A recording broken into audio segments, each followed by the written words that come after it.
magsawsawan, maglingkod at magpatawad ng buong puso.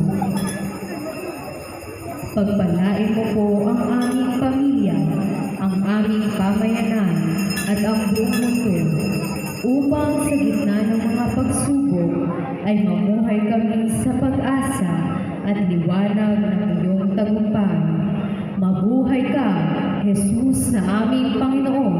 Mabuhay ka sa aming mga puso, ngayon at magpakailanman. Salubungin natin ang Panginoong muling nabuhay.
Dapat nga tayong magalak at magpasalamat sa Diyos Ama at kay Jesucristong anak niya.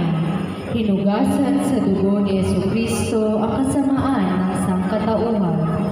Noong unang panahon, iniligtas ng Diyos ang kanyang bayan mula sa pagkaalipin, itinawid sa dagat at inihatid sa pangakong bayan.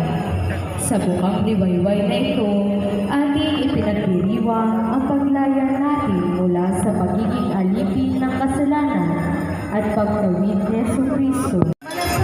Ang tunay na kapayapaan para sa lahat.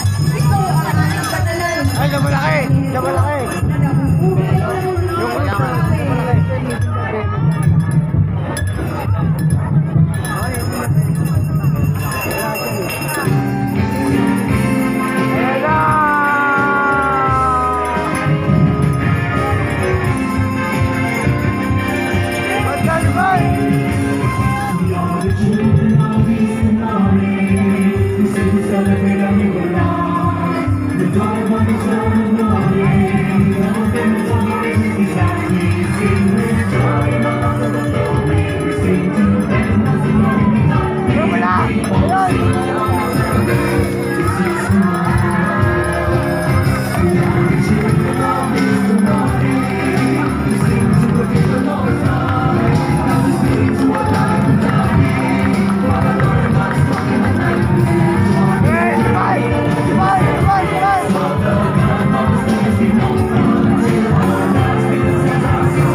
Thank you.